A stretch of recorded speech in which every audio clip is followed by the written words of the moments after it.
So you're not worried about his power or his height or anything like that? Not at all. Not at all. It's a few ways you can skin a cat. You know what I mean? How's Tank been? A good headspace, great headspace, looking good. You know, just trying to go through our stages. You know, it's like pre-camp then camp. You know, get them from. We ain't fought in a while. You know what I'm saying? Jake Paul, his world collapsed after watching Gervonta Davis leak training footages. The intensity, speed, and precision in Tank's movement spoke volumes. It wasn't just training, it was a warning. Jake realized this fight demands more than bravado. It demands survival against a man built for destruction.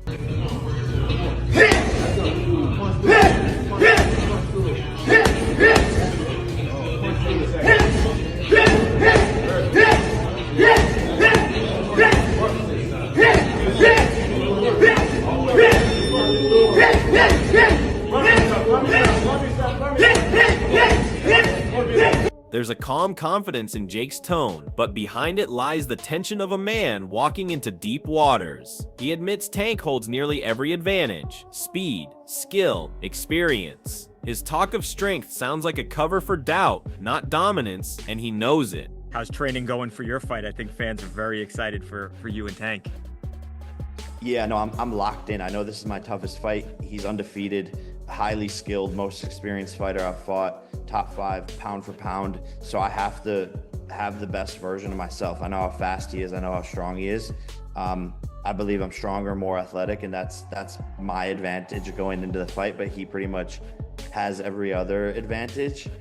So I'm locked in fully. Determined to prove his words, Jake showcased his intense training sessions next. Jake went all out to prove his commitment, smashing the heavy bag with everything he had. The power looked impressive, but raw strength alone won't rattle Gervonta Davis. Tank thrives on precision, timing, and composure, things that can't be shown off in a highlight clip.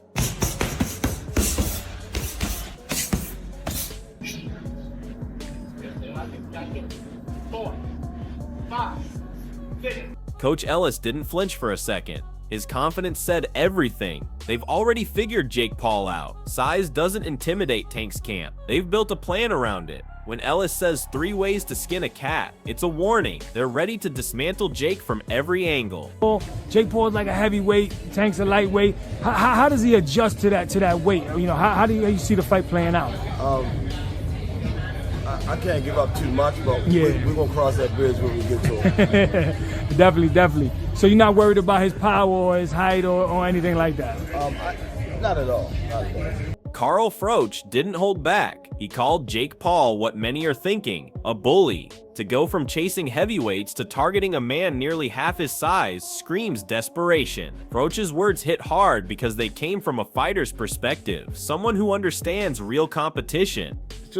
It's wrong. Yeah. He's gone from Krusty the Clown now to Sideshow Bob. He's getting worse. You know what I mean?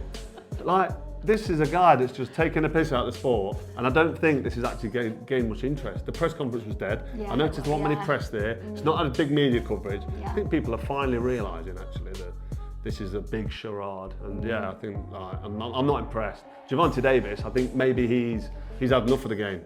But Froch wasn't the only one disgusted. Another boxing veteran doubled down on the criticism next. Carl Froch doubled down, mocking Jake Paul's decision with brutal honesty. Comparing Gervonta to one of Anthony Joshua's legs summed up how absurd this fight looks from a purist's standpoint. The size, the weight, the experience gap, everything about it feels off. Yet somehow, Jake thrives in this chaos. He's turned controversy into currency, hate into hype. Froch's frustration echoes what real boxing fans feel. That spectacle is replacing skill. But in Jake's world, that's exactly the point. He doesn't want respect, he wants attention. Still, facing a killer like Gervonta Davis isn't YouTube entertainment. It's a test of survival, and every time Jake opens his mouth, he adds more fuel to a fire that might just burn him on fight night. That Jake Paul is fighting one of Anthony Joshua's legs. He's fighting Gervonta Davis, somebody who's a quarter of his size. I don't even know what's going on. Has Eddie Hearn been played? Let me know what you think, but the AJ fight with Jake Paul's finished.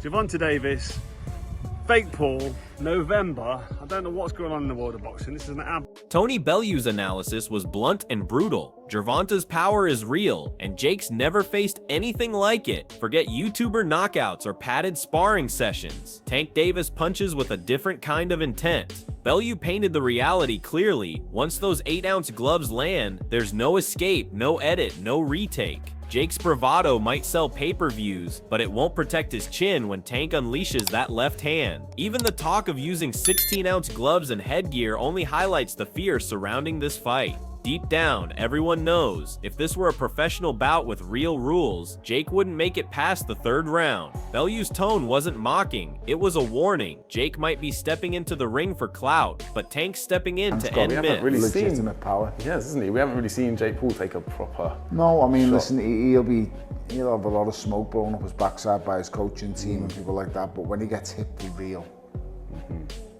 with 10-ounce, well, I'm told there's 16-ounce gloves now for like an exhibition. Still, Jake didn't back down. Instead, he fired back with his usual arrogance. Jake Paul's arrogance hit new heights. Calling Gervonta Davis his employee wasn't confidence, it was pure delusion. You could almost sense desperation beneath the trash talk, a man overcompensating for what he knows deep down. He's out of his depth. Every insult, every boast about being the boss sounded less like power and more like panic. This is a man trying to convince himself he belongs in the same sentence as Gervonta Davis. But boxing isn't about words, it's about execution. And when the bell rings, the only employee in that ring will be Jake, taking orders from pain. His ego might be loud, but Tank's fists speak louder. Usyk, really hard in that last one that he had with him. And I just feel Moses, like I said, needs rounds. Yeah. I don't doubt how good he is. I think he's absolutely exceptional. But you will never know how good he is until he goes past them first 6. And then he ends going into the back 6 and he's...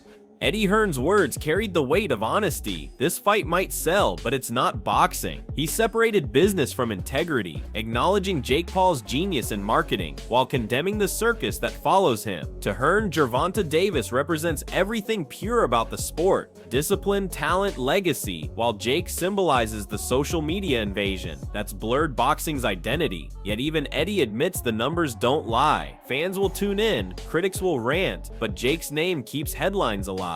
The irony? Hearn's refusal to promote it might only make it bigger, but beneath all the noise, one truth remains. Gervonta's fighting for pride and respect. Jake's fighting for clicks and validation, and when the lights go down, business won't save him from Tank's reality check.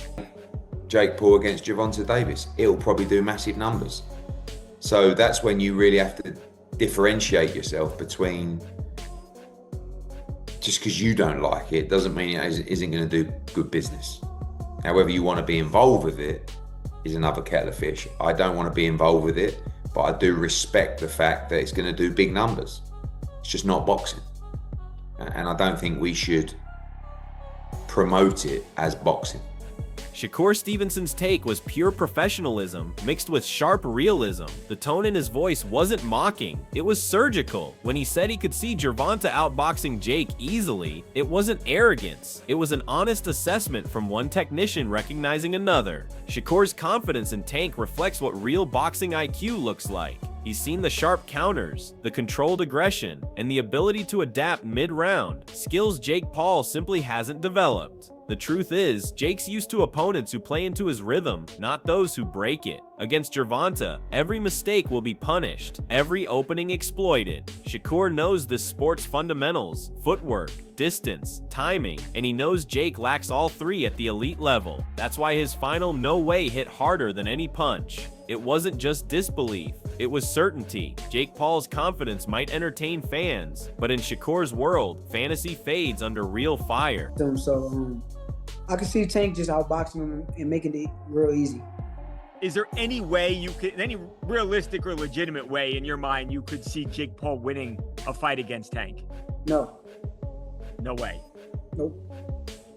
Duke McKenzie's tone was heavy with experience, a man who's been through the grind and respects the structure of boxing. His words weren't just criticism, they were a lesson in humility. Calling Jake's move dangerous wasn't about Gervonta's skill alone, it was about the disrespect toward the process every fighter goes through. McKenzie reminded everyone that boxing isn't built on viral fame or Instagram hype, it's built on hard-earned credibility. Every great fighter has paid their dues, bled in the gym, and climbed through levels. Jake skipped all that and now finds himself face to face with one of the most dangerous southpaws of the modern era. The size advantage means nothing when you're chasing shadows, missing punches, and getting countered by someone who's made a career out of punishing arrogance. McKenzie's warning came from a place of respect, not for Jake, but for the sport itself, and his message was loud and clear. If Jake treats this like another show, he'll leave the ring knowing what real boxing truly feels like.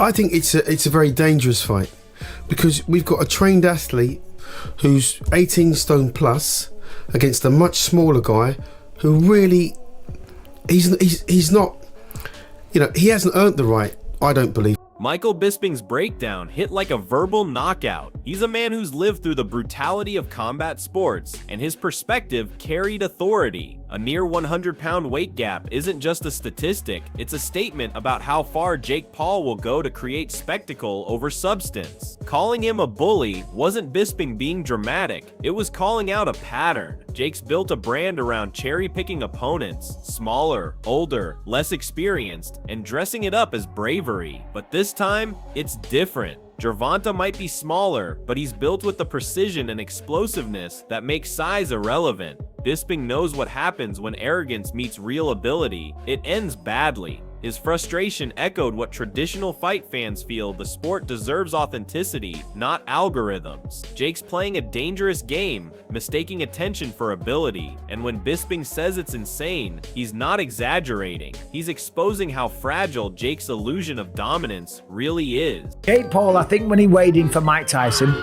was 227 pounds. That is, if I'm not mistaken, a 92-pound weight difference, almost a 100-pound weight difference. It's insane. That is called one thing. That's called being a bully. Jake Paul's world has been shaken to its core. Seeing Gervonta Davis's leaked training footage wasn't just a wake-up call, it was a full-blown alarm. The speed, precision, and sheer intensity Davis is putting into his preparation have left Paul, and everyone watching, realizing that this fight isn't just another spectacle. It's a true test of skill, strategy, and heart. Every jab, every combination, every movement Davis makes in that footage screams discipline and readiness. And it's clear that Jake can no longer rely on hype alone. The stakes have never been higher, and now the pressure is mounting. Fans are already buzzing online, dissecting every clip, debating every angle, and predicting how this fight might play out. The question isn't just who will win, but whether Jake Paul can truly rise to match the ferocity and talent of Gervonta Davis. If you want to see every reaction, breakdown, and expert prediction leading up to the fight, this is the place to stay tuned. Don't miss a single update, hit that subscribe button, turn on notifications, and join the discussion in the comments. The countdown is on, and this is one battle you'll want to witness from start to finish.